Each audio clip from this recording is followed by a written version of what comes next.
حضرات ایک مرتبہ پھر سورہ حمد کی تلاوت فرما کر مرحوم افتخار حسین ابن اشفاق حسین اور مرحوم معراج حسین ابن مختار حسین اور جملہ مومنین و مومنات مرحومین اور جملہ شہدائے راہ عزا کو ایصال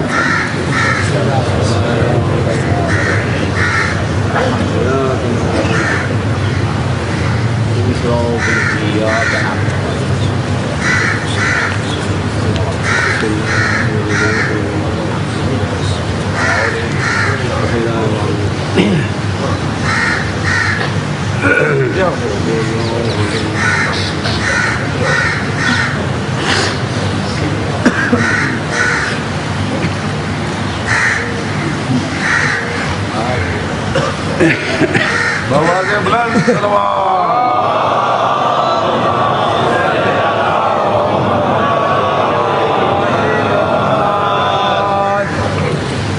أعوذ بالله من الشيطان الرجيم بسم الله الرحمن الرحيم الحمد لله رب العالمين والصلاة والسلام على أشرف الخلائق أجمعين سيدنا وسيد الأولين والآخرين حبيبنا وحبيب إله العالمين إمام المرسلين وخاتم النبيين أبي القاسم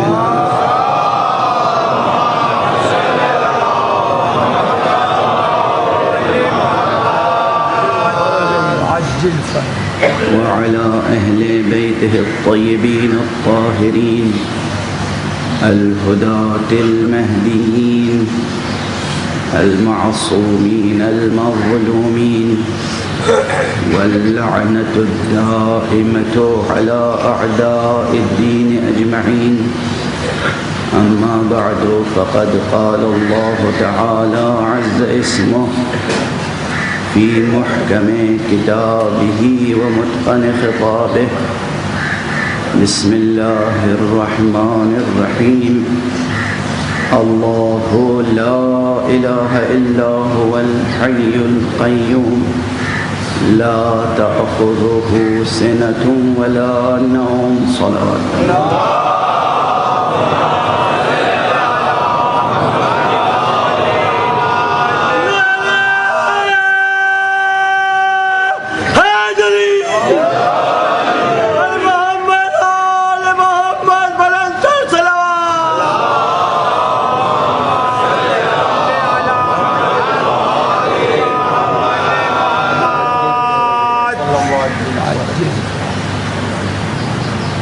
برادران حسینی،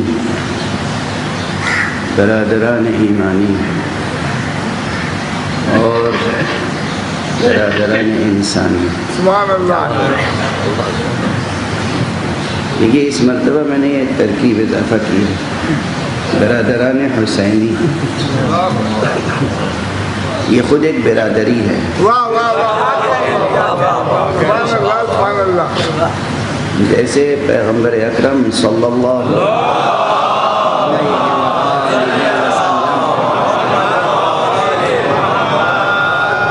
وسلم نے عقد اخوت قائم فرمایا تھا، مواخات مدینے میں ایک مرتبہ اور مکے میں ایک مرتبہ. تو آپ یہ سمجھ لیں کہ اسی طریقے سے جو خلوص کے ساتھ فرش عزائے حسینی پڑھا جاتا ہے اس کے ساتھ ہمارا ایک رشتہ اخوت قائم ہو، سبحان اللہ. اور وہ کوئی بھی ہو، کوئی بھی ہو.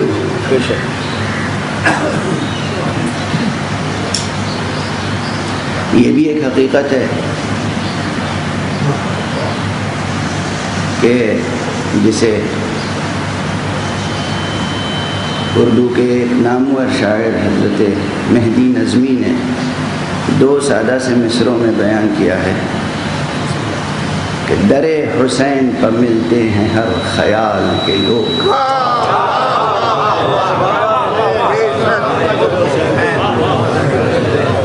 در حسین پر ملتے ہیں ہر خیال کے لوگ، یہ اتحاد کا مرکز ہے آدمی کے لیے۔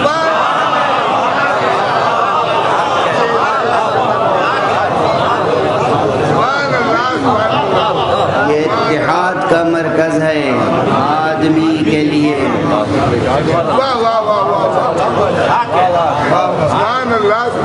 یہ ایک حقیقت ہے۔ کوئی بھی آ جائے اگر وہ خلوص کے رشتے سے فرش عزائے حسین پر آ رہا ہے، محبت کے حوالے سے فرش عزائے حسین پر آ رہا ہے، مودت کا شعور لے کر فرش عزائے حسین پر آ رہا ہے، تو وہ ہمارا بھائی ہے، ہم اسے برادر حسینی کہیں گے، برادر حسینی۔ تو اس لیے میں خطاب کرتا ہوں جتنے لوگ میری یہ گفتگو سن رہے ہیں خلوص کے ساتھ، وہ سب میرے برادر حسینی ہیں۔ اس لیے میں خطاب کر رہا ہوں برادران حسینی۔ یہ برادران حسینی،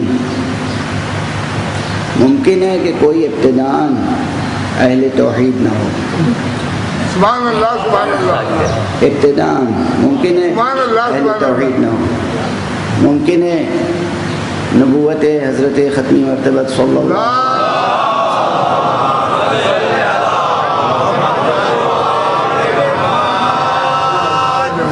کا معترف و معتقد نہ ہو، یعنی یہ حقیقت اس کے سامنے منکشف نہ ہو۔ ممکن ہے کہ ابتداءً وہ حقیقت امامت سے آشنا نہ ہو، ممکن ہے کہ وہ ابتداءً حقیقت عصمت سے واقف نہ ہو، ممکن ہے کہ وہ آخرت و معاد پر یقین نہ رکھتا ہو، ممکن ہے کہ وہ نماز اور روزے جیسی عظیم عبادتوں سے آشنا بھی نہ ہو، لیکن اگر وہ خلوص کے رشتے سے فرش عزائے حسین تک آیا ہے، از راہ سیاست نہیں،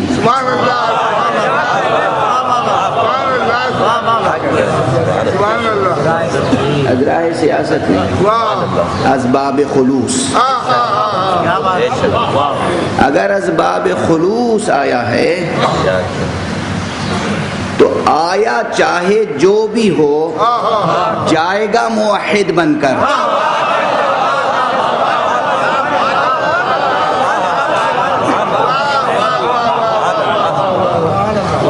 آئے گا مشرک و کافر جائے گا موحد بن کر،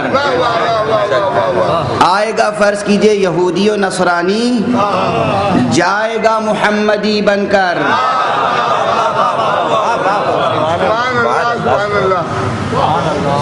آئے گا ذہن میں کوئی بھی تصور لے کر جائے گا امتی اور عصمتی بن کر،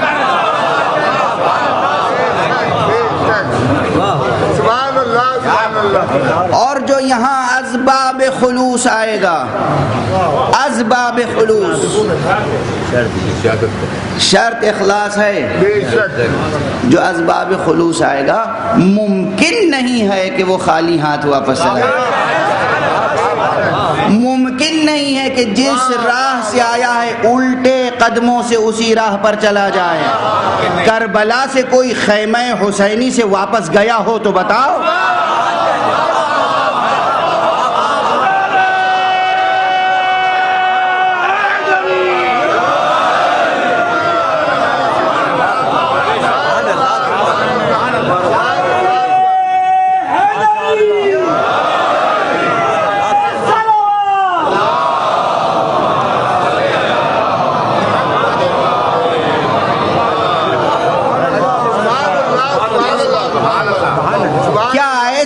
فرش بچھانا جس فرش پر آ کر کافر مومن بن جائے، مشرک موحد بن جائے، یہودی محمدی بن جائے، ایسا فرش بچھانا بھی بدعت ہو سکتا ہے؟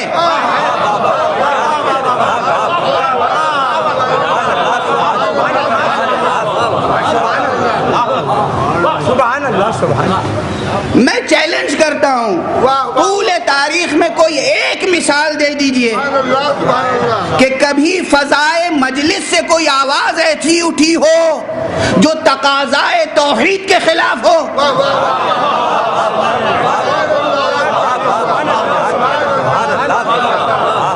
یا شان مقام ختم نبوت کے خلاف ہو۔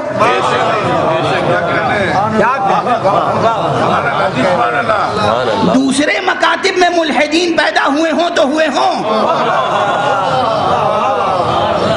فضائے مجلس میں جس نے سانس لے لی اس کی نسل میں بھی شرک نہیں آ سکتا۔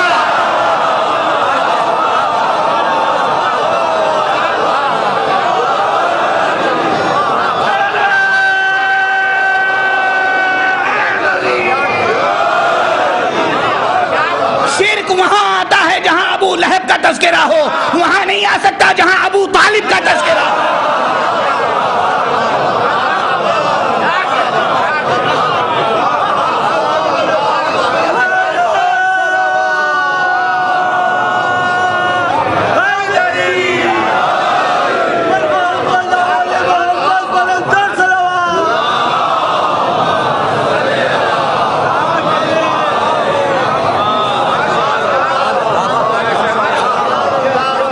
حضرت ابو طالب کیا تھے یہ تو خدا جانے یا رسول،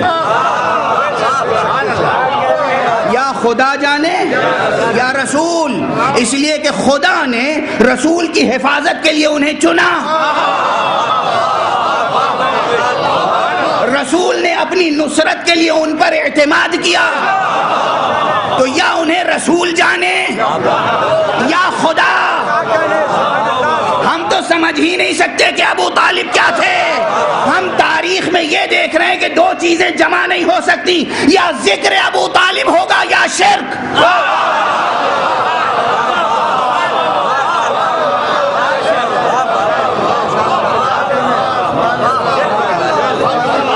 کبھی کسی کافر و مشرک کی زبان پر ابو طالب کا قصیدہ پڑھا ہے، سنا ہے؟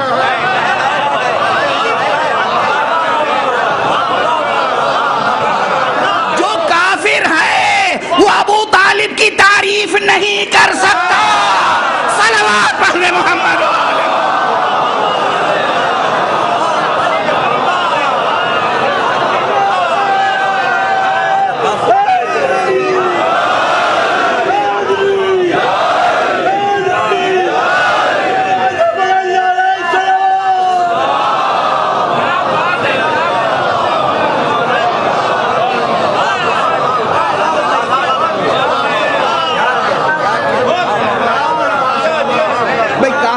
کرے گا ابو طالب کی تعریف؟ ابو طالب نے تو محمد کا ساتھ دیا، ابو طالب نے تو اپنے حصار میں نماز پڑھوائی۔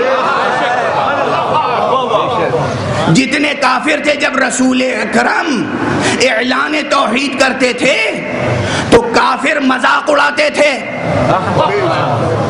کافر اذیتیں دیتے تھے، مشرکین گستاخیاں کرتے تھے۔ جب حضور صحن حرم میں خانہ کعبہ کے سامنے نماز پڑھتے تھے حضور کو اذیتیں دی جاتی تھی۔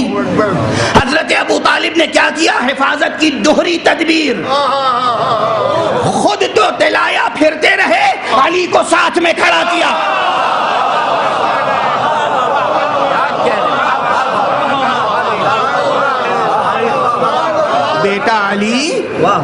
بیٹا علی یہ جو عبادت کر رہے ہیں نا محمد، تم بھی شریک ہو جاؤ۔ یہ تاریخ کی حقیقت ہے۔ جس ابو طالب نے خدائے وحدہ لا شریک کی نماز کا حکم دیا ہے علی ابن ابی طالب کو، اسے کس منہ سے کون کافر کہتا ہے؟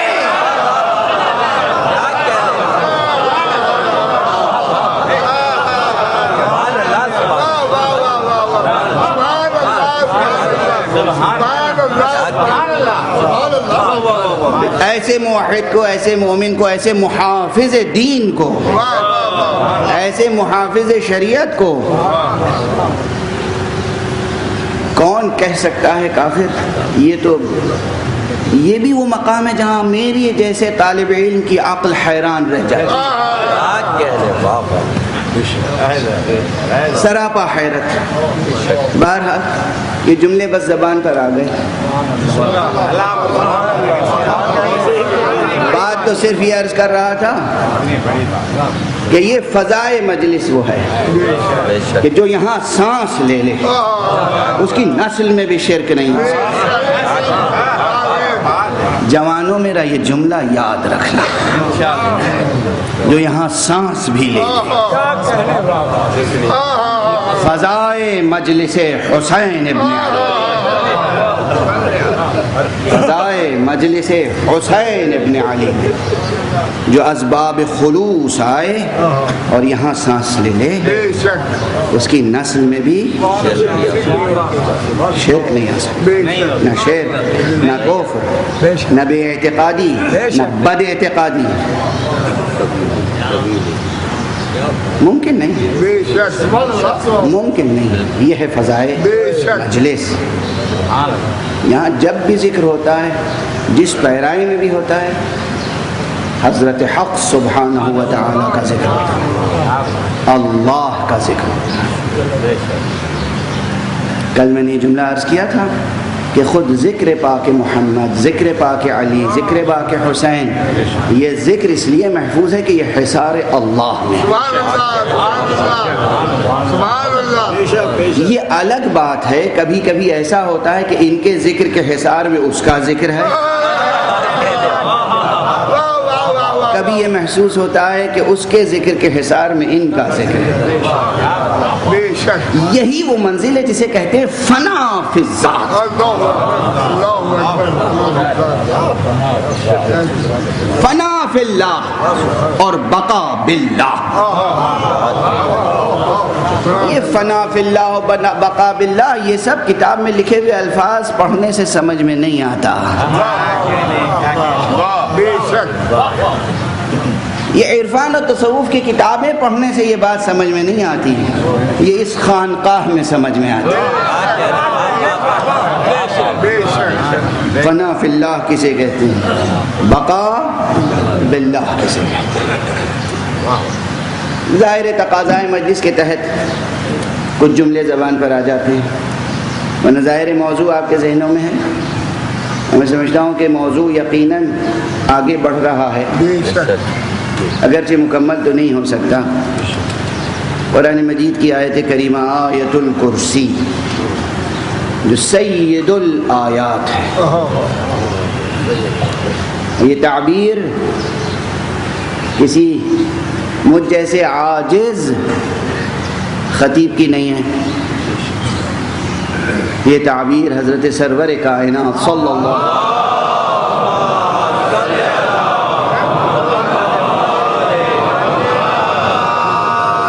وسلم آیت الکرسی سید الآیات ہے۔ قرآن مجید کی تمام آیتوں کی سید و سردار ہے آیت الکرسی۔ اس میں توحید حضرت حق کا جس طرح جتنا دلاویز، جتنا دل نشین، جتنا پرجلال، جتنا پرجمال تذکرہ ہے وہ کہیں اور نہیں۔ میں نے عرض کیا تھا کہ سورہ مبارکہ اخلاص، سورہ مبارکہ توحید، یعنی سورہ مبارکہ قل هو اللہ احد۔ قرآن مجید میں بعض سورے بھی ایسے ہیں کہ ان سوروں کے ایک سے زیادہ نام ہیں، اس لیے کہ جب اوصاف، خصائص، آثار ایک سے زیادہ ہوتے ہیں تو نام بھی ایک سے زیادہ ہوتے ہیں۔ بے شک تو صاحب صفات کمالیہ اور صفات جمالیہ کا جو کلام ہے، اس کے کلام میں بھی صفات جلالیہ ہیں، صفات جمالیہ ہیں۔ اللہ کی ذات کے تعلق سے بھی ہم صفات جلال و جمال کا تذکرہ کرتے ہیں۔ اللہ کا کلام، مجھے مسرت ہے کہ آج بزم میں آج بھی بزم میں حسب دستور حسب روایت علماء موجود ہیں، دانشور موجود ہیں، دانشمند موجود ہیں، شعراء موجود ہیں۔ آج پھر میرے شفیق عزیز القدر کرم فرما اور نظام ولایت اسلامیہ، نظام ولایت فقیہ کے ذمہ دار نمائندے اور ایک اچھے دانشور اور مدبر جناب آقائے عبداللہی تشریف لائے ہیں۔ آج پھر وہ فرش پر موجود ہیں، کل بھی تشریف فرما تھے، اس سے قبل بھی تشریف فرما تھے مجلس میں۔ یہاں پر جو آتا ہے اس کا پروٹوکول یہ ہوتا ہے کہ جتنے تواضع کے ساتھ بیٹھے اتنا ہی عظیم المرتبت ہوتا ہے،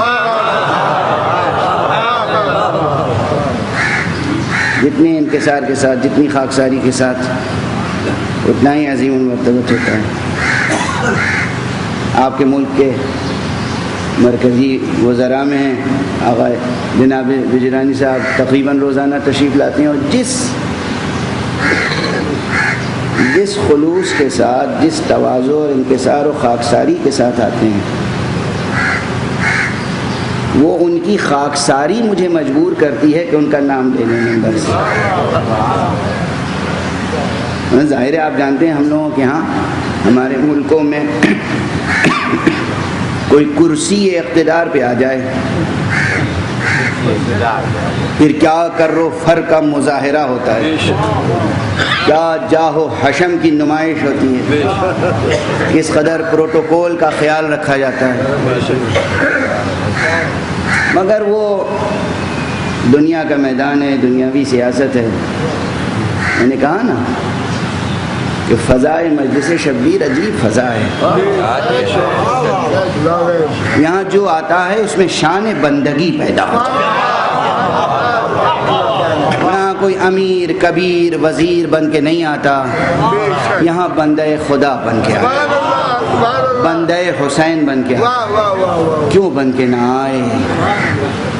ابھی باب مصائب نہیں ہے، مگر میں عرض کروں کہ یہ جو کچھ بھی فضائل و مصائب میں تذکرہ ہوتا ہے یہ بے اثر تھوڑی ہوتا ہے، یہ نفوس کی تربیت کرتا ہے، یہ زمین طبیعت میں اخلاق کے بیج بوتا ہے۔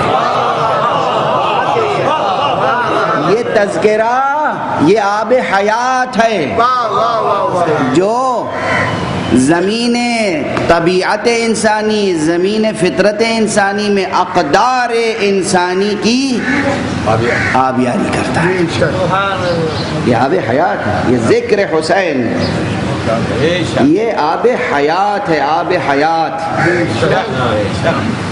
اور یہ تعبیر بھی میری نہیں ہے، اس وقت تو خیر میں ہی عرض کر رہا ہوں، میرے ذہن میں آئی یہ بات، میری زبان سے ادا ہوئی، لیکن یاد آ گیا فوراً کہ مجھ سے پہلے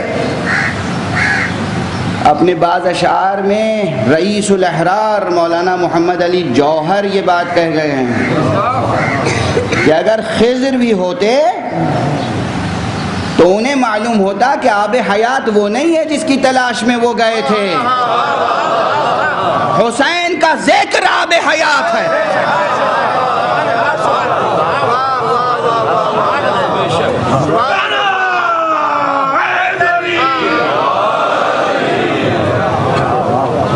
اٹھا کے کلیات مولانا محمد علی جوہر دیکھیے گا، اٹھا کر دیوان دیکھیے گا، ان کے اشعار کو ملاحظہ فرمائیے گا کس قدر کربلا کے تعلق سے اشعار مولانا محمد علی جوہر نے ارشاد فرمائے ہیں، کس قدر والہانہ انداز سے انہوں نے تذکرے کیے ہیں امام حسین کے۔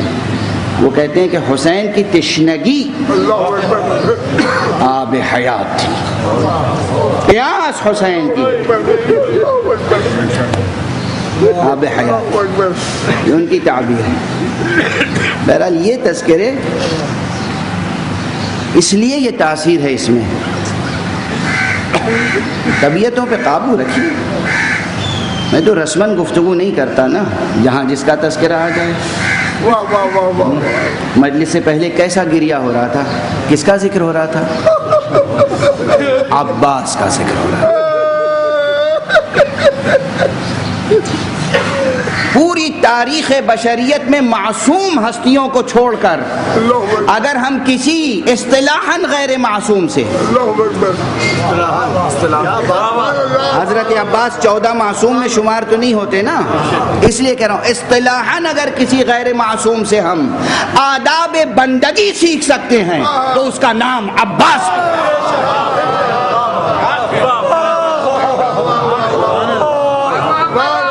صلوات پڑھ دیجئے محمد۔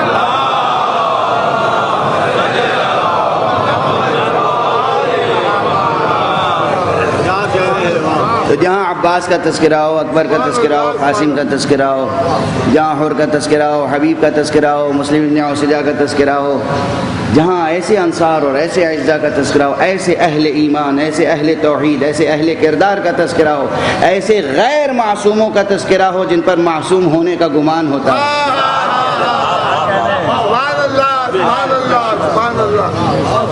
وہاں جب کوئی آتا ہے، امیر ہو، کبیر ہو، وزیر ہو، شاعر ہو، ادیب ہو، دانشور ہو، انٹلیکچوئل ہو، وہ پھر آداب بندگی کے ساتھ آتا ہے، عاجزی کے ساتھ آتا ہے۔ مجھے مسرت ہے کہ جناب کرامت گردیجی صاحب بھی تشریف فرمائے، بہت اچھے شاعر ہیں، آپ نے ان کا کلام میری تقریر سے پہلے سنا، پروردگار اور انہیں رزق سخن ارزانی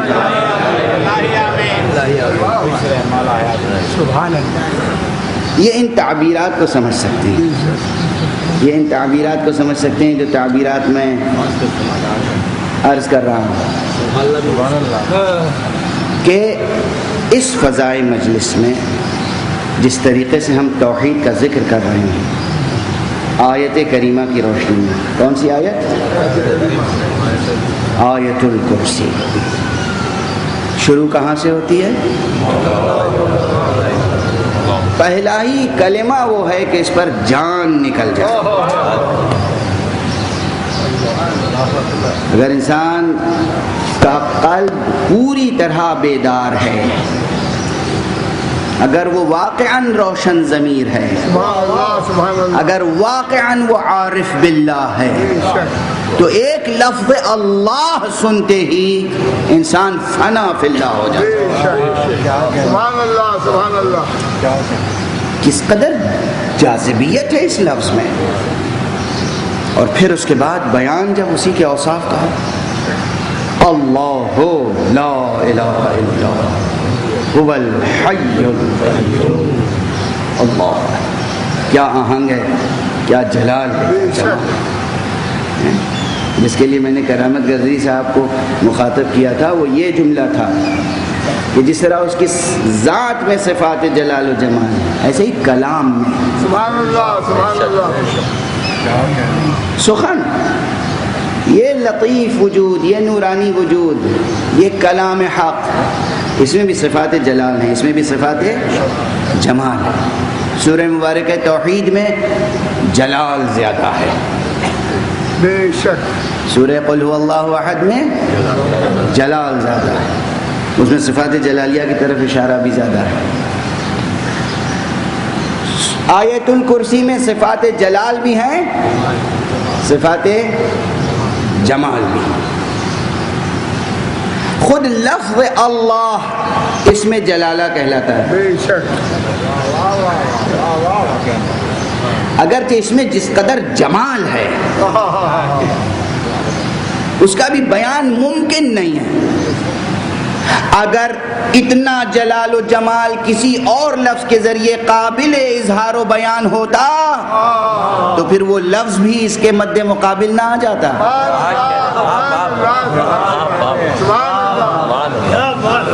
جو جلال و جمال اس ایک لفظ میں ہے وہ کسی دوسرے لفظ سے ادا ہو ہی نہیں سکتا۔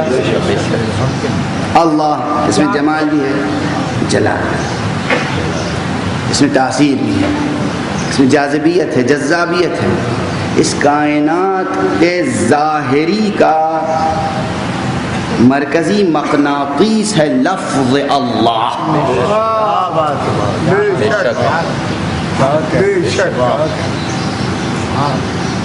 یہ بہت سی باتیں ہیں کہ جہاں میری زبان بھی کند رہ جاتی ہے، بیان ممکن نہیں ہو پاتا ہے۔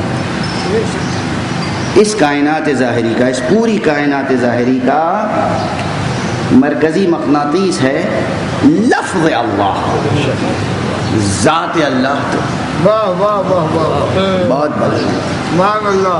اس لفظ اللہ کی تشریح اب اس سے زیادہ، چونکہ کل اس سزا خانے کی آخری تقریر ہوگی، تو ابھی تک فہرست بھی مکمل نہیں ہوئی کہ اس آیت الکرسی میں کتنے عناوین جمع ہو گئے ہیں جن پر مستقل بحث کی جا سکتی۔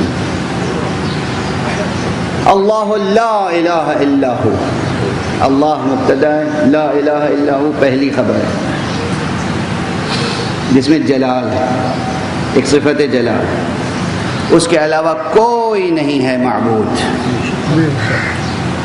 عرض کر چکا اس میں خود بحث بہت ہے، مگر صرف عنوان ذکر کر کے آگے بڑھیں۔ جو اللہ کا مفہوم ہے وہ اس مفہوم کا مصداق ایک سے زیادہ ممکن ہی نہیں ہے، سبحان اللہ سبحان اللہ، ممکن ہی نہیں ہے کہ اس مفہوم کا مصداق ایک سے زیادہ ہو۔ بے شک۔ اس کے بعد اب اس کو یہ عرض کر چکا ہوں، مکرر نہیں عرض کروں گا، اگرچہ یہ وہ مطالب ہیں، آپ کی کیفیت مجھے نہیں معلوم، لیکن جس قدر مکرر عرض کرتا ہوں اتنی ہی اس میں لذت اور بڑھتی چلی سبحان اللہ، بے شک۔ میں عرض کر چکا ہوں کہ اس کلمہ مبارکہ میں، اس کلمہ طیبہ میں صرف ایک قضیہ ہے باطل خداؤں کا انکار، برحق خدا کا اعتراف، بے شک۔ اس ذات واحد و احد و صمد کے علاوہ کوئی دوسری ذات ہے ہی نہیں۔ باطل خداؤں کا انکار کرنا ہے برحق خدا کے اعتراف کے ساتھ۔ بے شک۔ لا الہ الا ہو، اس کے بعد دوسری خبر کیا ہے؟ الحی، واہ واہ واہ۔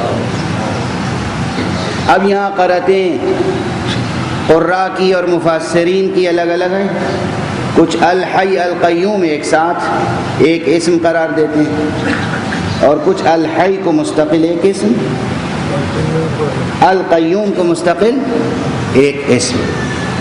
اس لفظ مبارک الحی کی تشریح کیا ممکن ہے؟ اللہ ہی ہے جو حی ہے، بے شک۔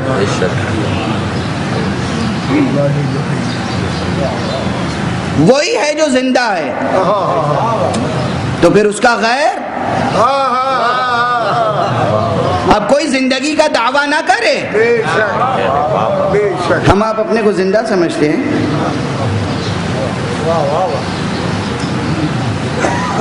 آپ زندہ ہیں، ہم زندہ ہیں، ہماری زندگی بھی کوئی زندگی ہے۔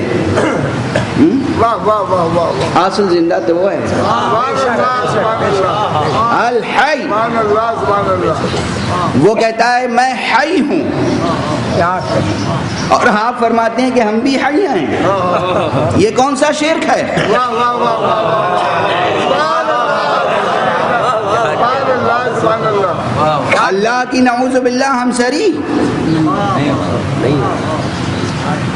اللہ کی ہمسری۔ وہ کہتا ہے میں ہوں حی، آپ فرماتے ہیں آپ بھی ہیں حی۔ کیسی نازک منزل ہے، بے شک۔ اس صراط سے کیسے گزر سکتے ہیں؟ اس مسئلے کو حل کیے بغیر عشرہ کیسے تمام ہو واہ سکتا ہے؟ واہ واہ۔ اس مسئلے کو حل کیے بغیر آیت الکرسی کے آخر تک کیسے پہنچ سکتے ہیں؟ حی وہی ہے، حیات اس کی صفت ہے۔ بے شک۔ ہم سب اس کے مقابلے میں جتنی بھی زندگی رکھتے ہوں، جیسی بھی زندگی رکھتے ہوں، ہماری زندگیاں اس کی زندگی کے مقابلے میں بمنزلہ موت ہے۔ سبحان اللہ سبحان اللہ، منزل موت۔ واہ واہ ہم میت ہیں، واہ واہ وہ ہے حی، واہ۔ وہ ہے حی، ہم میت ہیں۔ اس لیے کہ صفت اس کی ذات کی ذاتی صفت ہے۔ بس یہاں پر اتنی بحثیں ہیں ظاہر ہے جس قدر آپ نے واہ واہ کر دی، بس اس سے زیادہ کی توقع بھی نہیں تھی مجھے۔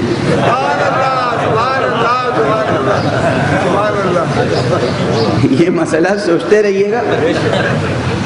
قرآن تو روز پڑھتے ہیں، آیت الکرسی کا ورد بھی روز کرتے ہیں، کرنا چاہیے۔ ہر نماز واجب کے بعد کم سے کم ایک مرتبہ آیت الکرسی کی تلاوت کیجیے، رسول پاک کی سفارش ہے،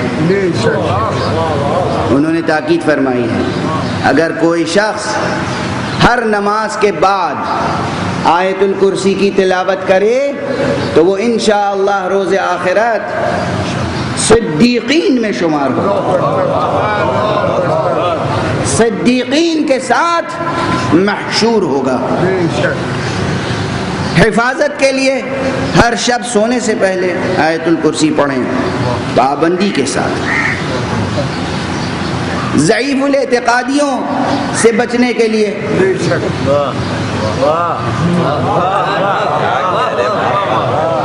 آیت الکرسی پڑھیں۔ جب کہیں سفر میں جائیں سفر سے پہلے آیت الکرسی پڑھیں۔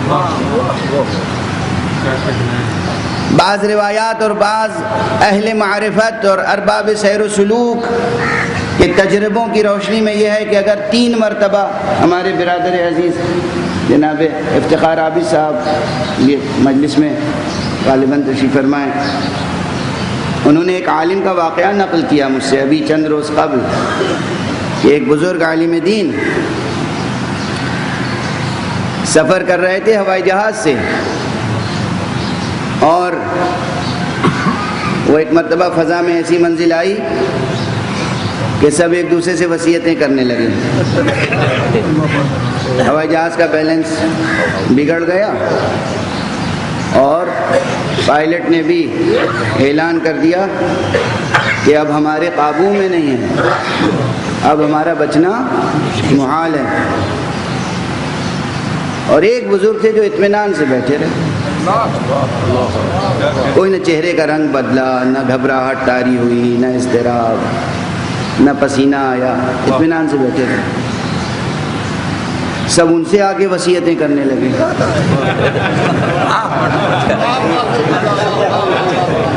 وہ سب کی وصیتیں سنتے رہے، اطمینان سے بیٹھے رہے۔ اس کے بعد بہرحال وہ مصیبت دور ہو گئی اور جہاز سلامتی کے ساتھ زمین پر اترا تو لوگوں نے اللہ کا شکر ادا کیا۔ اس کے بعد ان سے کہا کہ یہ بتائیے کہ آپ کو اتنا اطمینان تھا کیسے؟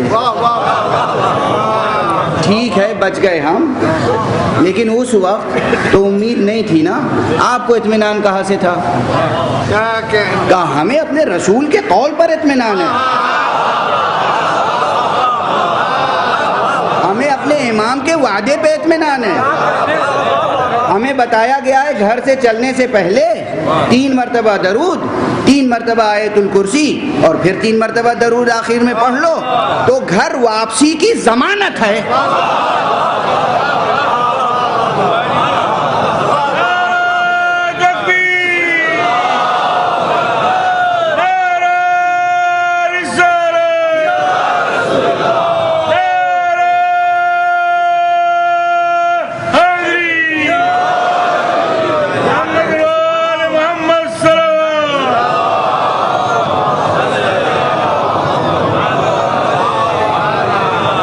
واپسی کی ضمانت ہے۔ جب انہوں نے کہا گھر واپسی کی ضمانت ہے اور میں گھر سے چلتے وقت پڑھ کے چلا تھا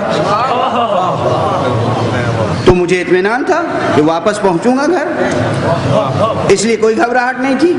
یہ 21ویں صدی میں بھی ایسے لوگ پائے جاتے ہیں جو قول نبی و امام پر ایسا یقین رکھتے ہیں، نہ جانے وہ کیسے تھے کہ پیغمبر وعدہ کر رہے ہیں کہ تم فتح یاب ہوگے، پھر بھی میدان سے فرار کرتے تھے۔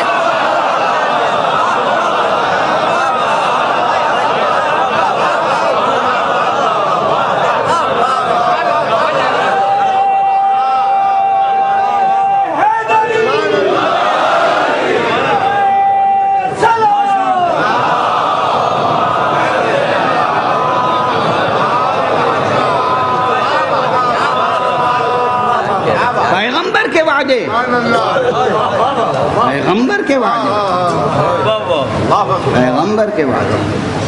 یہ تو بس درمیان میں بات آ گئی۔ سبحان اللہ۔ اب ایک جملہ اس فقیر کا بھی یاد رکھیے گا، یہ آیت الکرسی جو اس زمینی اور زمانی سفر میں حفاظت کی ضمانت دار ہے، یہی آیت الکرسی پڑھ کر یہ بھی دعا کیا کیجئے کہ پروردگار تیرے نبی نے وعدہ کیا ہے کہ جو آیت الکرسی پڑھے گا اس کا سفر بخیر ہوگا، انجام بخیر ہوگا۔ زندگی بھی تو ایک سفر ہے۔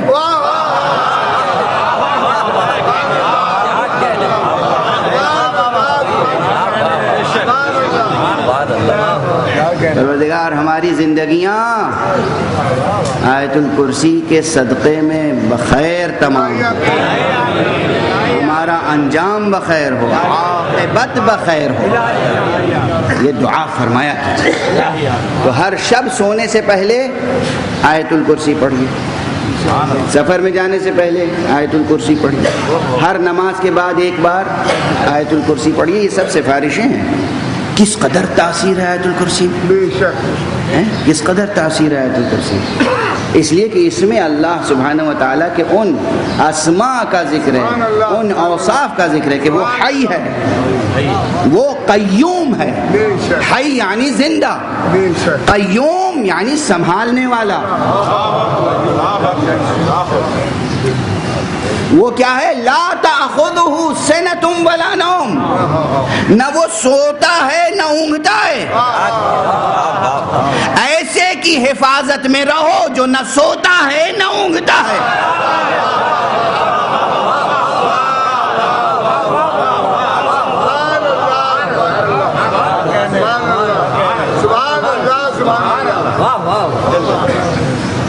بہرحال تو حی خود ایک مستقل بحث کا عنوان ہے۔ بے شک اس کی حیات کی شان کیا ہے، اس کی زندگی کی شان کیا ہے، یہ کون سی صفت ہے جس کا نام ہے حیات، ڈیفینیشن کیا ہے لائف کی، یہ سائنسداں کیا کہتے ہیں، متکلمین کیا کہتے ہیں، فلاسفہ کیا کہتے ہیں، عرفاء کیا کہتے ہیں، ایک زندگی کی تعبیریں کتنی کی گئیں۔ بے شک وہ چیز کیا ہے جسے زندگی کہتے ہیں، کس طرح سے زندگی کو پہچانا جائے، یہ بحث ہے نا مکمل۔ اب اگر صرف اسی پر گفتگو ہو تو وقت درکار ہے اور وقت تمام ہو چکا۔ پھر دوسرا مرحلہ ہے قیوم، سنبھالنے والا۔ کیسے سنبھالتا ہے؟ اس کے ہاتھ نہیں ہیں پھر بھی سنبھالتا ہے۔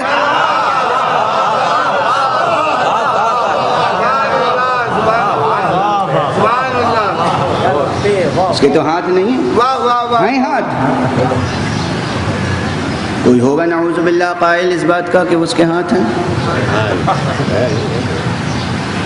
اور جو بھی قائل ہوگا کہ واقعی اس کے ہاتھ ہیں وہ ان یہودیوں سے قریب تر ہوگا جو کہتے ہیں اللہ کے ہاتھ بھی ہیں اور وہ بندھے ہوئے ہیں۔ سبحان اللہ سبحان اللہ سبحان اللہ۔ ید اللہ مغلولہ، اللہ کے ہاتھ بندھے ہوئے ہیں۔ اللہ جسم نہیں رکھتا، جسم و جسمانیت سے منزہ ہے، مادہ و مادیت سے منزہ ہے، زمان و زمانیات سے منزہ ہے، مکان و مکانیات سے منزہ ہے۔ تو اس کے ویسے ہاتھ تو نہیں ہے جیسے ہمارے پاس ہاتھ پاؤں ہیں، جسم ہے، نہ اس کے پاس ہاتھ ہے نہ پاؤں ہے، نہ سر ہے نہ سینہ ہے، اور اس کے لیے نہ کرسی ضرورت ہے نہ عرش کی۔ بے شک یہ بھی اس کا لطف ہے کہ اس نے عرش تخلیق فرمایا ہم پر سایہ فگن رہنے کے، اس نے کرسی خلق فرمائی اس کائنات کو سنبھالنے کے لیے، ہمیں سنبھالنے کے لیے، ہمیں اپنی آغوش رحمت میں سنبھالنے کے لیے۔ قیوم ہے، سنبھالتا ہے۔ کیسے سنبھالتا ہے؟ کیسے سنبھالتا ہے؟ میں نے عرض کیا تو اس کے تو ہاتھ نہیں ہے، پھر کیسے سنبھالتا ہے؟ سنبھالتا ہے یا نہیں؟ سنبھالتا ہے۔ گرتے کو خدا سنبھالتا ہے۔ جو یہ یقین رکھتا ہو کہ غیر خدا سنبھالتا ہے مشرک ہے۔ گرتے کو خدا سنبھالتا ہے۔ مگر کبھی کسی نے دست خدا دیکھا؟ سبحان اللہ سبحان اللہ سبحان اللہ۔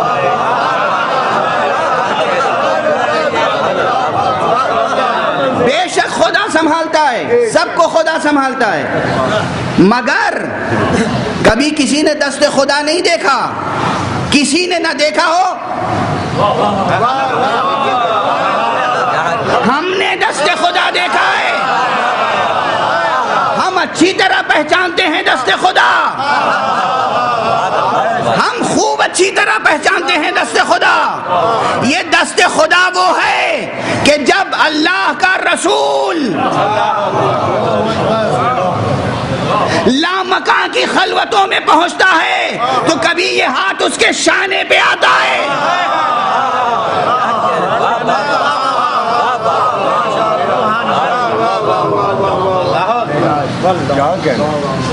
ہم پہچانتے ہیں دست خدا۔ اب یہاں پر ایک ظریف سی بحث ہے، 2-3 جملوں میں عرض کر کے آگے بڑھوں گا۔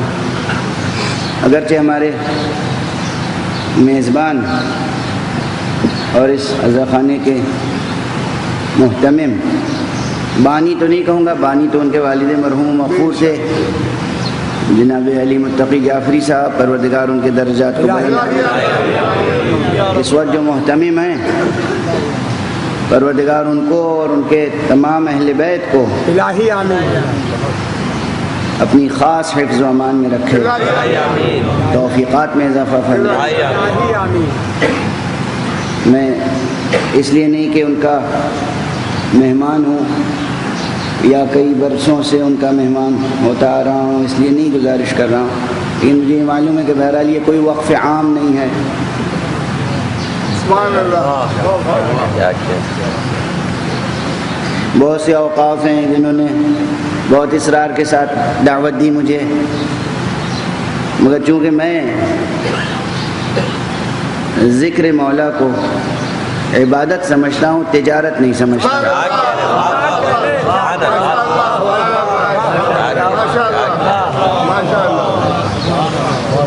دیکھیے نا، یہ جملہ بہت تکلیف کے ساتھ کہہ رہا ہوں میں، بہت تکلیف کے ساتھ۔ ہر چیز کی تہذیب ہوتی ہے، تہذیب اعضاء کو محفوظ رکھیے، بے شک بے شک۔ تہذیب دینی کو محفوظ رکھیے۔ یہ جن سے سر بازار نہیں ہے، نہ ذکر بیچیے نہ ذاکر خریدیے۔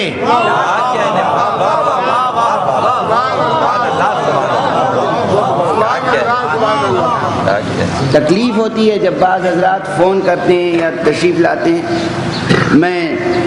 مجھے معلوم ہے دور تک یہ آواز جا رہی ہے، مگر ٹھیک ہے، یہ ہمارے معاشرتی مسائل ہو گئے ہیں۔ بے شک۔ میرے پاس وقت نہیں ہوتا، میں وعدے قبول نہیں کرتا، تو ذہن میں یہ بات آتی ہے کہ شاید مقابلے میں مطالبہ بہت زیادہ ہوگا، تو پھر وہ اس طرح سے گفتگو کرتے ہیں جیسے نعوذ باللہ کسی بنیے یا بقال سے گفتگو کی جاتی ہے، اور اس وقت تکلیف ہوتی۔ کیا یہی شعور ملا ہے آپ کو مجلس حسین سے؟ بہت اچھی بات ہے۔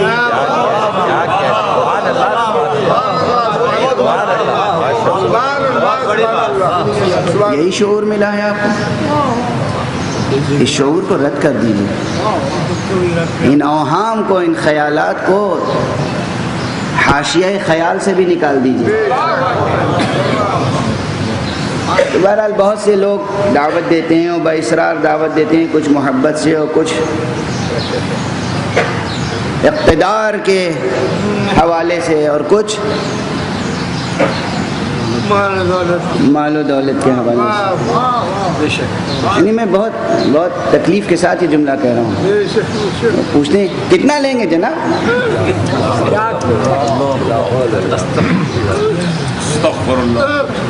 آپ اپنے کو سمجھتے کیا ہیں؟ ذکر حسین کی قیمت آپ کیا لگا سکتے ہیں؟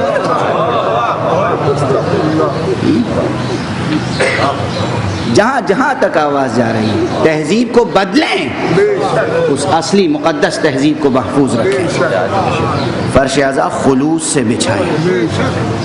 عالم مبارک اٹھائیں، خلوص سے اٹھائیں، یہ تہذیبی قدریں پامال نہ ہونے پائیں، یہ مال تجارت نہیں آئے، یہ امانت زہرا و زینب ہے۔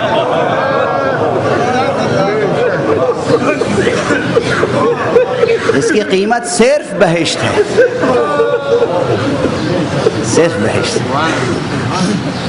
جو بھی سن رہا ہے، ذاکر ہو، خطیب ہو، ادیب ہو، شاعر ہو، عزادار ہو، سوزخان ہو، نواخان ہو، عزاداری کو انڈسٹری نہ بنائیں۔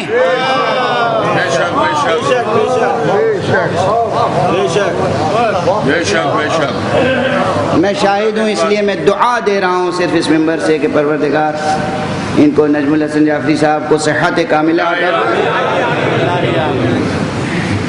اور ان کے اہل خانہ کو بھی توفیقات میں اضافہ فرمائے۔ میں دیکھتا ہوں کہ کس طریقے سے یہ عزا خانہ سجا جاتا ہے اور کس طریقے سے مجلس کا اہتمام ہوتا ہے، اور یہ خود مرض کے باوجود کس قدر زحمتیں اٹھاتے ہیں، اور ان کی شریک حیات جو ہیں وہ کس قدر اہتمام کرتی ہیں اور کس قدر پھر اپنے اگلی نسل کو آمادہ کر رہی ہیں اس کے لیے کہ دیکھو تمہیں اس سلسلے کو آگے بڑھانا ہے۔ ان کے بیٹے امریکہ چلے گئے تھے، ان کے بیٹے کہیں اور جانا چاہتے ہیں، وہ کہتے ہیں نہیں، یہاں اس امانت کو محفوظ رکھنا ہے۔ وہ کہیں بھی جا کے زندگی بسر کر سکتے ہیں، مگر ایک جملہ وہ کہتے ہیں کہ بیٹا کہیں بھی جا سکتے ہو، مگر اس فضا میں، یہ ادھر خراسان ہے اور ادھر مصر پارک ہے اور ادھر رضا خان ادھر یہ ہے، یہاں جو تمہارے بچے بڑھیں گے وہ مزاج کہیں اور نہیں پیدا ہو۔ اب یہ جو جذبہ ہے، یہ جو جذبہ ہے یہ کس قدر قابل قدر ہے، اور اس میں ظاہر ہے پورے گھر کی فضا شریک ہے۔ بس اس سے زیادہ میں اس وقت گفتگو نہیں کرنا چاہتا ہوں کہ یہ ممبر مخصوص ہے ذکر محمد و آل محمد کے لیے، ان کے غلاموں کا تذکرہ تو ضمناً آ جاتا ہے۔ ایک صلوات پڑھ دیجیے۔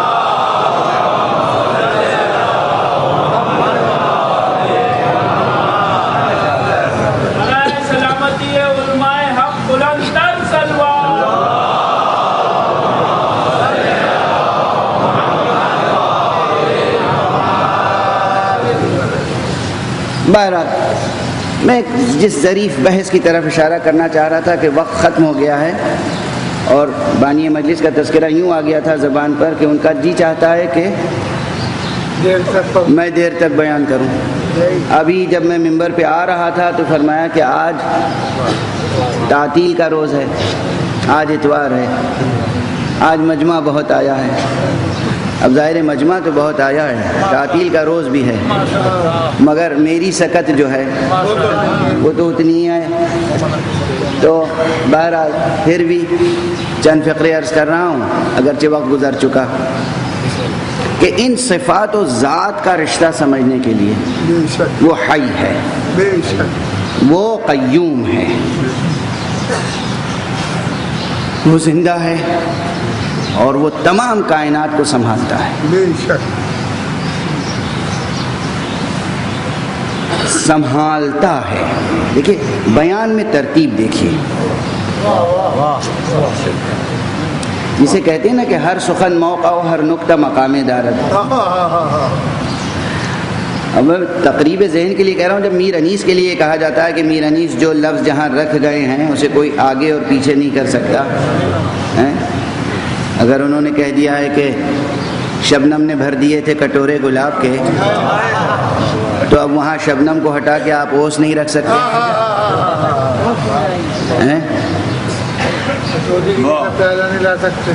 جو لفظ انہوں نے استعمال کر دیا وہ استعمال کر دیا۔ یہ جب انیس کے ہاں یہ کیفیت ہے تو نعوذ باللہ ناقابل قیاس ہے، بلا تشبیہ، یہ کلام خدا ہے، یہ معجزہ ہے۔ جس ترتیب سے بیان ہے، علم کلام کی کتابوں میں کیا اسی ترتیب سے بحث ہے؟ سبحان اللہ سبحان اللہ، نہیں۔ یہ کہاں سے نظر کج ہو گئی؟ علم کلام کی کتابوں میں اگر اسی ترتیب سے بحث ہو ذات و صفات کی، واہ واہ واہ واہ واہ واہ، پھر دیکھیے کیا نتیجہ برآمد ہوگا۔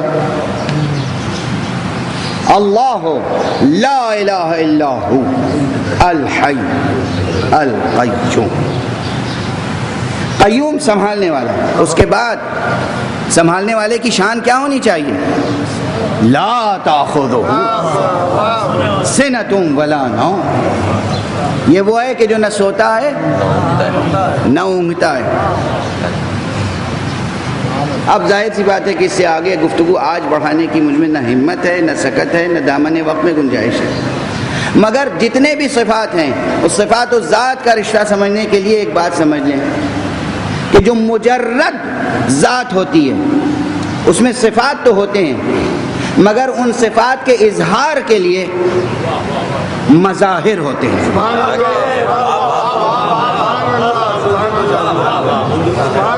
سبحان اللہ، دقیق بحث ہے، اسے سمجھ کے اٹھیے گا اور اس طرح سمجھیے گا کہ کہیں مغالطہ نہ ہو، کہیں شرک نہ درمیان میں آ جائے۔ ذات ہے، اس ذات میں صفات ہیں، اس صفات کے اظہار کے لیے وہ مظہر خلق کرتا ہے۔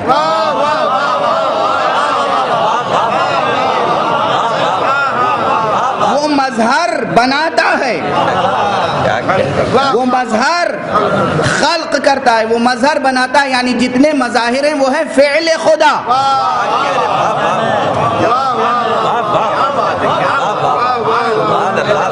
مظاہر ہیں فعل خدا۔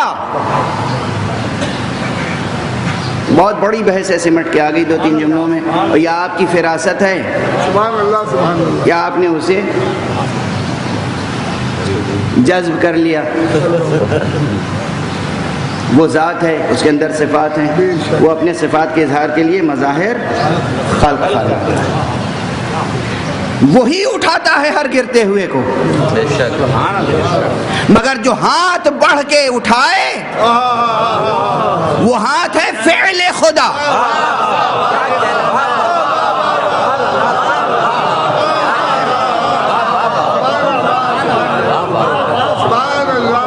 وہ ہاتھ مظہر اسم مبارک قیوم ہے، مظہر اسم مبارک قیوم۔ سبحان اللہ، کیا کیا کہنا ہے، واہ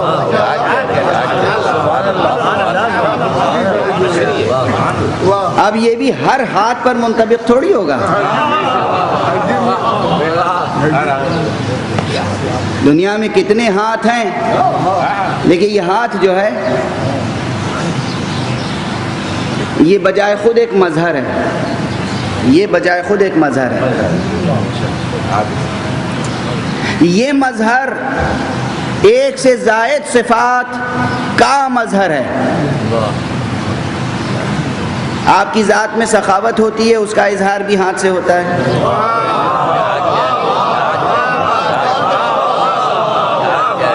آپ کے ہاتھ میں شجاعت ہے، اس کا اظہار بھی ہاتھ سے ہوتا ہے۔ آپ کی ذات میں علم ہے، اس کا اظہار بھی ہاتھ سے ہو جاتا ہے۔ جب آپ کوئی عالمانہ تحریر لکھتے ہیں تو آپ کے ہاتھ سے علم کا اظہار ہوتا ہے۔ تو ایک ہاتھ کتنے صفات کا مظہر ہے، اور آپ کے اندر قدرت و طاقت ہے، اس کا اظہار بھی ہاتھ سے ہوتا ہے۔ اب چونکہ زیادہ تر ہاتھ سے قدرت کا اظہار ہوتا ہے، اس لیے ہاتھ کو زیادہ تر قدرت و طاقت کے استعارے کے طور پر لاتے ہیں۔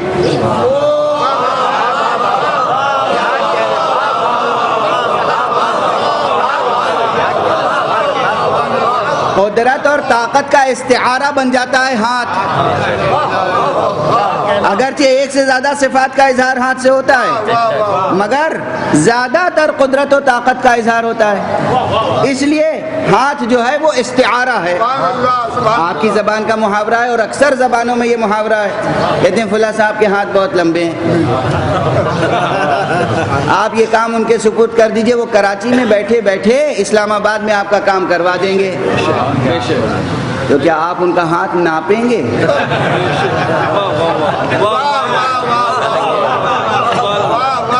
کیا مراد مراد یہ ہاتھ ہے؟ واہ واہ واہ واہ یہ ہاتھ جو ہاتھ لمبے ہیں، یعنی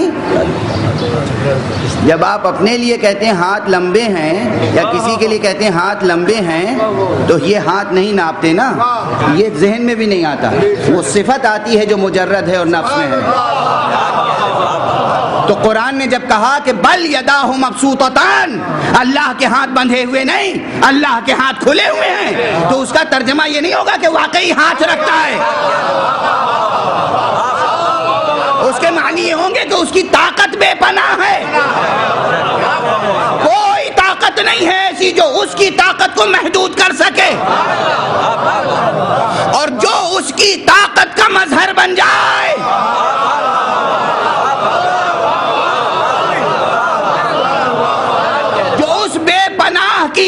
بے پناہ طاقت کا مظہر بن جائے، وہ بھی ایسا بے پناہ ہوتا ہے کہ دنیا والوں کی نگاہیں خیرہ ہوتی ہیں۔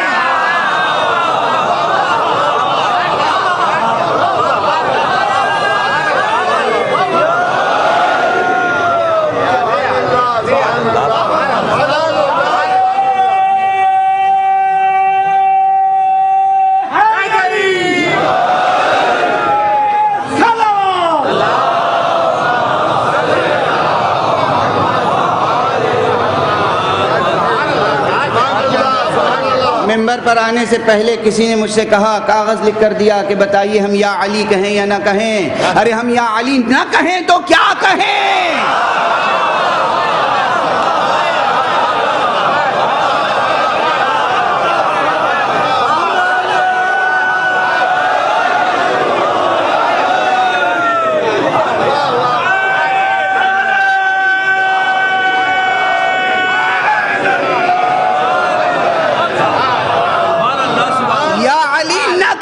کوئی بتاؤ تو صحیح کہ کیا کہیں؟ ہائی وہ ہے، اس کی حیات کا کرشمہ کون دکھاتا ہے؟ قیوم وہ ہے، اس کی قیومیت کا اظہار کس سے ہوتا ہے؟ سنبھالنے والا وہ ہے، سنبھالتا کون ہے؟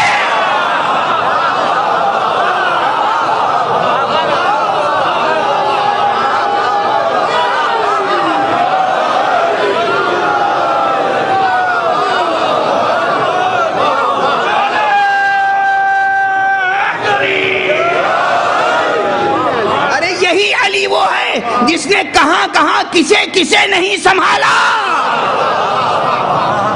مکے سے لے کر مدینے تک، شب ہجرت سے لے کر بدر تک، بدر سے احد تک، احد سے خیبر تک، خندق تک، کہاں کہاں نہیں سنبھالا؟ جس نے اسلام کو سنبھالا، پیغمبر اسلام کی نصرت کی، اگر اسے ہم نہ پکاریں تو کسے پکاریں؟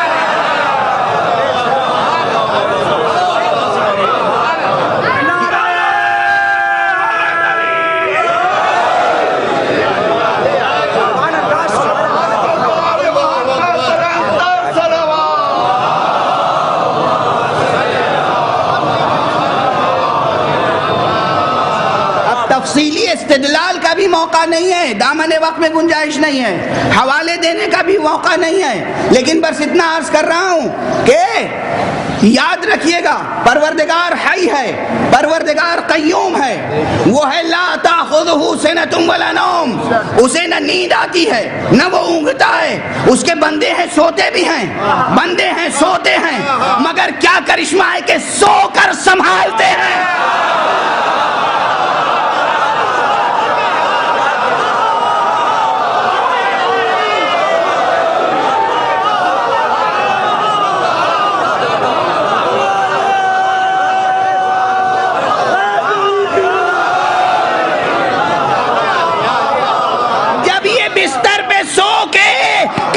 اسلام کا لنگر سنبھالے تو ان کا وہ رب جو سوتا نہیں، اس کی شان کیا ہوگی؟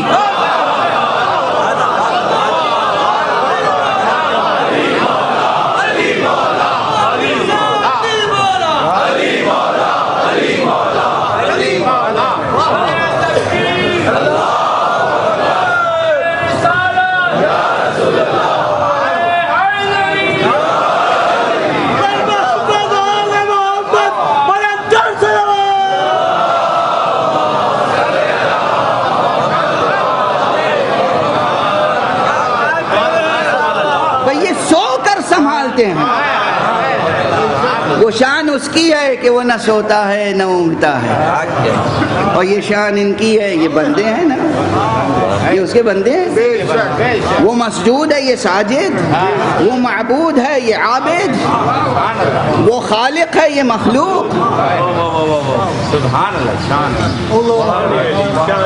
مگر کچھ تو ہے مشترک۔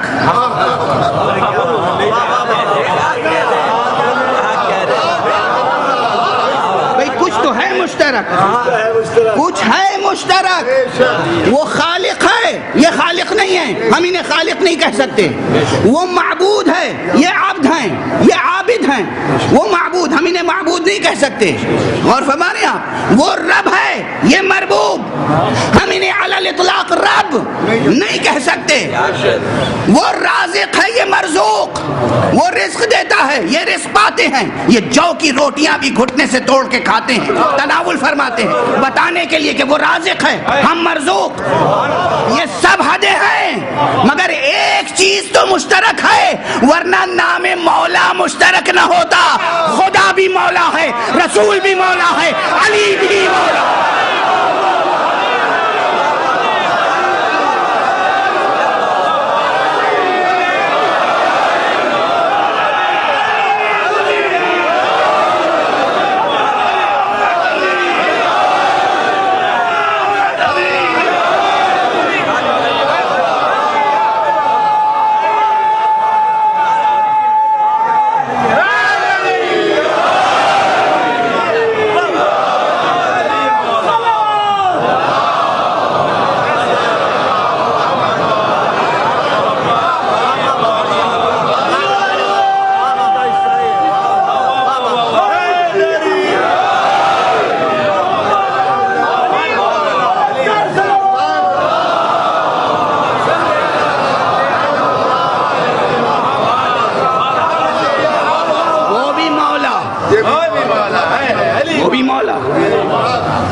رسول وہ بھی مولا، علی وہ بھی مولا، علی کو مولا کہنے پہ شرک کا فتویٰ دینے والے غدیر میں رسول کی زبان پکڑے،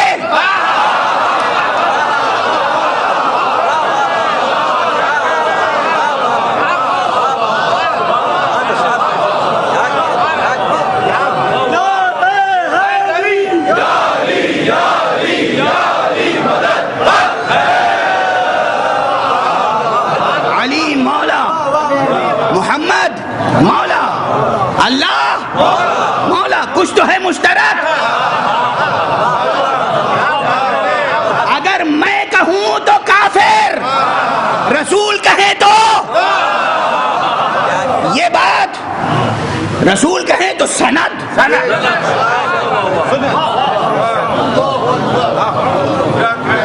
اور اسی سے مشتق ایک اور کلمہ ہے ولی،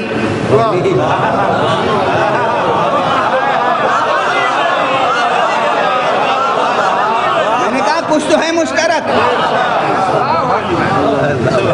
قرآن اللہ ولی، رسول ولی، علی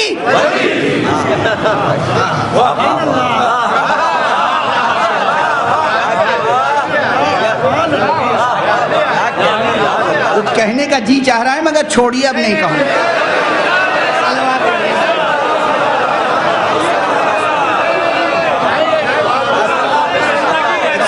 پڑھیے محمد۔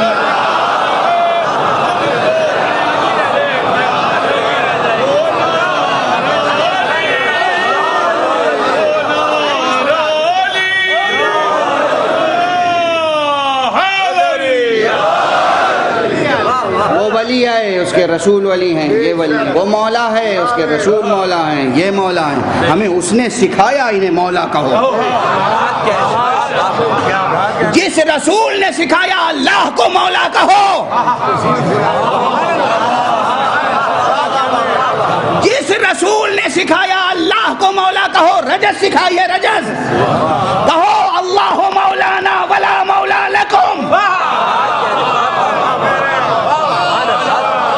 جب مشرکین مکہ، مشرکین قریش، صرف قریشی ہونا کوئی شرف کی بات نہیں ہے، مشرکین مکہ، مشرکین قریش، مکی ہونا بھی شرف کی بات نہیں ہے، قریشی ہونا بھی شرف کی بات نہیں ہے، محمدی ہونا شرف کی بات ہے۔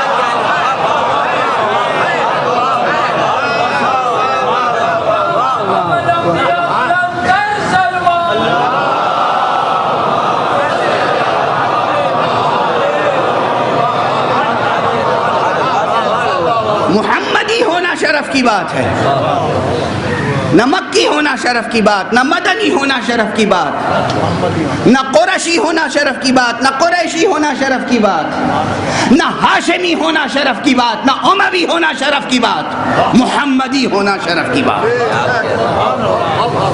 محمدی ہونا شرف کی بات ہے۔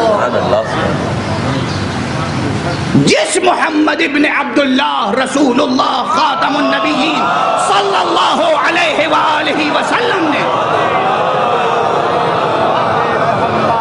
یہ رجس سکھائی، کہو مشرکین آ رہے ہیں نا، مشرکین کہہ رہے ہیں لات اور حبل اور عزا کا قصیدہ پڑھتے ہوئے آ رہے ہیں، کہہ رہے ہیں کہ ان کا مولا جو ہے عزا ہے، ان کا مولا لات ہے، ان کا مولا حبل ہے، یہ بتوں کا تذکرہ کر رہے ہیں۔ تم کہو کہ اللہ مولانا ولا مولا لکم، ہمارا مولا اللہ ہے اور تمہارے پاس کوئی مولا نہیں ہے، تمہارے پاس کوئی مولا نہیں ہے، ہمارے مولا اللہ ہے۔ آج بھی ہم یہی کہتے ہیں، جو اللہ کو، رسول کو، علی کو مولا نہ مانے اس کے پاس کوئی مولا نہیں ہے، ہمارے پاس مولا ہے۔ صلوات پڑھ دیں محمد۔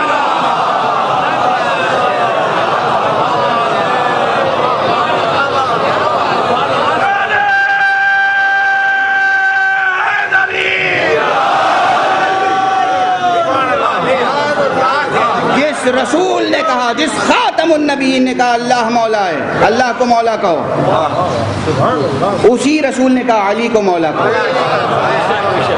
اب ہم کیا کریں؟ اور یہ علی کوئی اور ہوتا تو خدائی کا دعویٰ کر دیتا اور رسول کے قول سے استدلال کرتا۔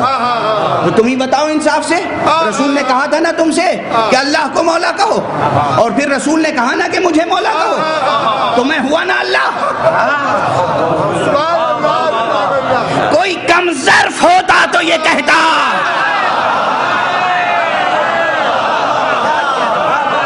کوئی پست ہوتا تو یہ کہتا، کوئی کسی اور نسل کا ہوتا تو یہ کہتا، ابو طالب کا علی یہ نہیں کہہ سکتا۔ صلوات پڑھ دیں محمد۔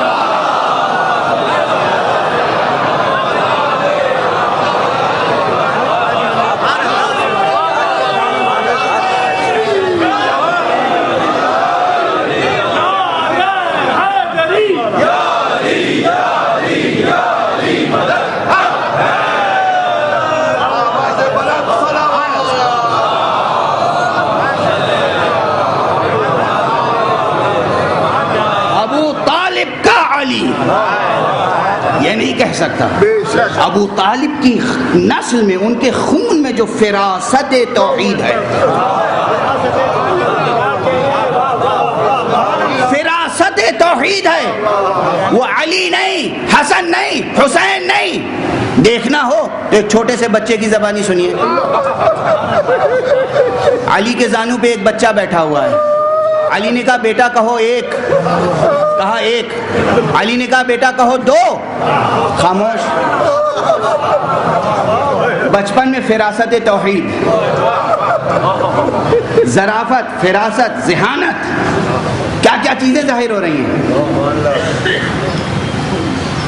باپ نے پھر کہا بیٹا کیوں دو کیوں نہیں کہتے؟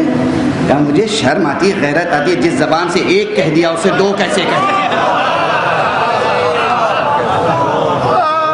یعنی وہ علی کا بچہ، اس کی فراست توحید یہ ہے، اس کے خون میں، اس کی رگوں میں، اس کے وجود میں فراست توحید ہے، یہ کوئی اور نہیں ہے، یہ عباس ہے۔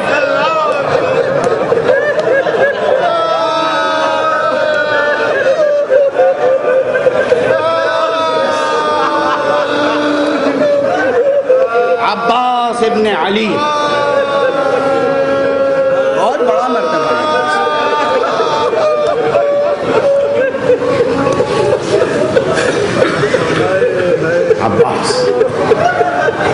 عارف عباس، عباس فقیہ عباس، عباس مجاہد عباس، عباس مجتہد عباس، عباس امام وفا،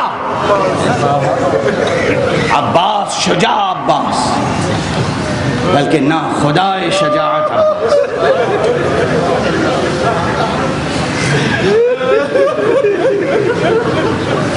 وفا وفا وفا وفا فطرت توحید کے صفات میں سے ہے۔ بے شک وفا فطرت توحید کے خصائص میں سے ہے۔ ایک کہہ دیا تو دو کیسے کہیں؟ یہ وفا ہے۔ ہم تو ایک کے وفادار ہیں۔ یہی با وفا وہ ہے کہ جس نے پہچان لیا تھا کہ آقا حسین کیا ہیں، اس لیے بھائی ہوتے ہوئے کبھی بھائی نہیں کہا، ہمیشہ آقا کہا، ہمیشہ مولا کہا، سیدی، اے میرے آقا، اے میرے سید و سردار، سیدی ابا عبد، یہ عباس۔ بس اب بیان مصائب کی طاقت نہیں ہے۔ آپ خود تصور کیجئے گا، میں یہ بات پہلے بھی عرض کر چکا ہوں، پھر عرض کر رہا ہوں۔ بعض عرفاء تجربہ رکھتے ہیں، بعض اہل سیر و سلوک تجربہ رکھتے ہیں۔ ایک ذکر ہے، جس ذکر کے نتیجے میں انسان وہ ذکر اس کے تمام آداب و شرائط کے ساتھ کرے تو انسان ماضی کو دیکھ سکتا ہے، مستقبل کو دیکھ سکتا ہے، انسان واقعہ کربلا کو اپنی آنکھوں سے دیکھ سکتا ہے۔ ایک عارف بزرگوار نے کہا سب کچھ دیکھ سکتے ہو مگر وہ منظر نہیں دیکھ سکتے جب سرکار سید الشہداء گھوڑے سے زمین پر ہے۔ چونکہ یہ فقیر ان کا ساتھی ہے، دوست ہے، ہم مل کے مباحثہ کرتے تھے، بہت سی ریاستیں ہم نے ساتھ مل کے کی۔ جب ہم قم جاتے ہیں تو ہمارے یہ دروازہ کھول دیتے ہیں، ورنہ عام طور پہ دروازہ بند رہتا ہے۔ انہوں نے ریاضت کی اور اس کے بعد پوری دنیا سے کٹ کے رہ گئے۔ کربلا دیکھنے کے بعد دنیا دیکھنے کا دل نہیں چاہتا۔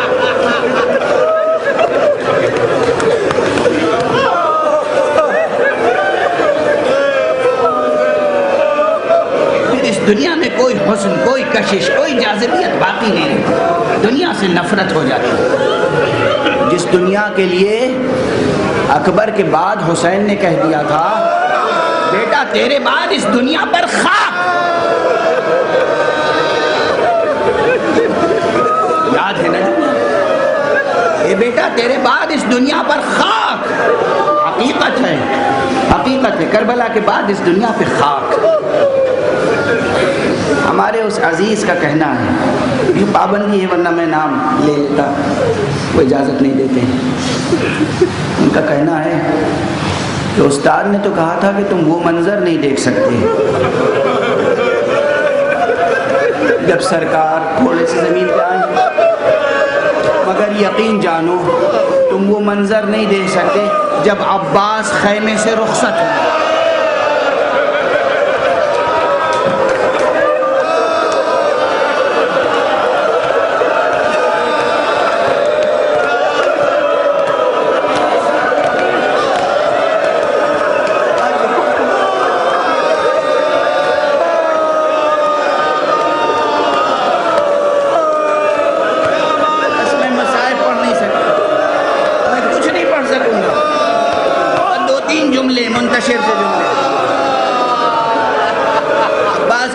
کوئی دیکھ نہیں سکتا جب آج کوئی نہیں دیکھ سکتا، بیویوں نے کن آنکھوں سے دیکھا؟ حسین نے عباس کو رخصت ہوتے ہوئے کیسے دیکھا ہوگا؟ حسین نے عباس کو کیسے رخصت کیا ہوگا؟ سکینہ نے عباس کو کیسے رخصت کیا؟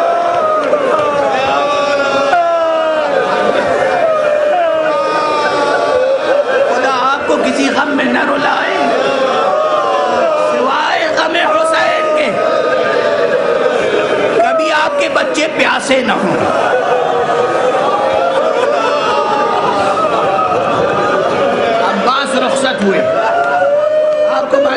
عباس رخصت ہوئے، اب یہ روایتیں آ گئی ہیں تو آپ سنتے رہتے ہیں، ایک ایک جزئی منظر قیامت کا ہے۔ رخصت ہوتے وقت عباس نے بی بی زینب کے شانے کو بوسہ دیا، بہن زینب نے عباس کے شانوں کو بوسہ دیا۔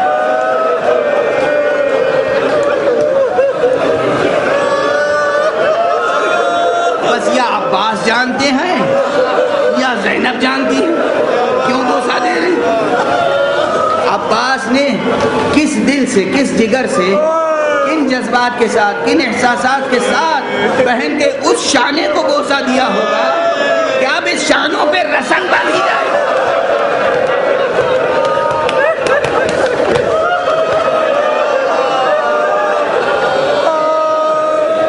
بہن زینب نے کیسے ان شانوں کو بوسہ دیا ہوگا کہ بہن کو معلوم ہے ابھی عباس جا رہے ہیں تو واپس نہیں آئیں گے، یہ شانے قلم ہو جائیں گے۔ بس ٹھہریے، اب واقعی میں پڑھ نہیں سکتا۔ علم برآمد کرنے کے لیے جوان تیار ہیں، خدا ان جوانوں کو سلامت رکھے۔ آپ علم لائیں گے، مجھے 2-3 جملے کہہ لینے دیجیے۔ عباس ایک خطیب تھا، مسائل پڑھتا تھا، فضائل پڑھتا تھا، مجلسیں پڑھتا تھا۔ جناب عباس نے ایک بزرگ عارف کو مکاشفے میں کہا کہ جا کر اس ذاکر سے یہ کہو کہ میری مصیبت بیان کرنے کا حق ادا نہیں کرتا۔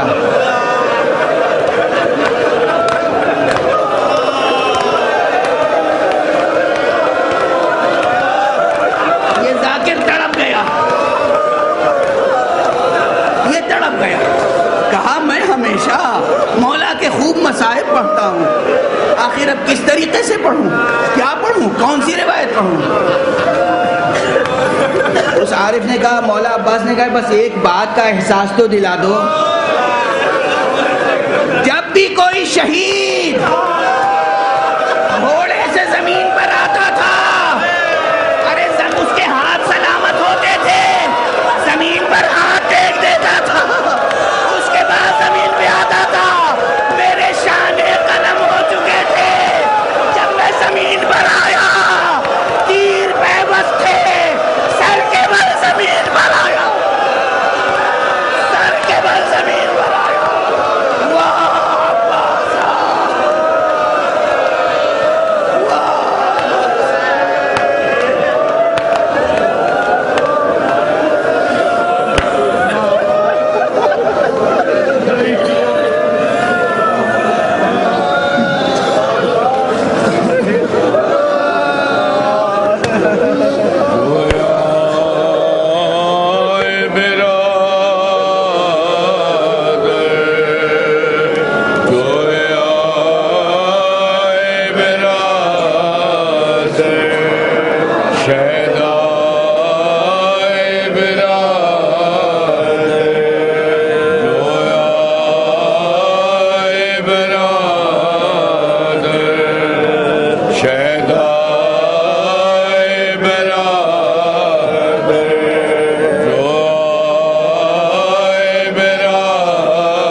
اب کو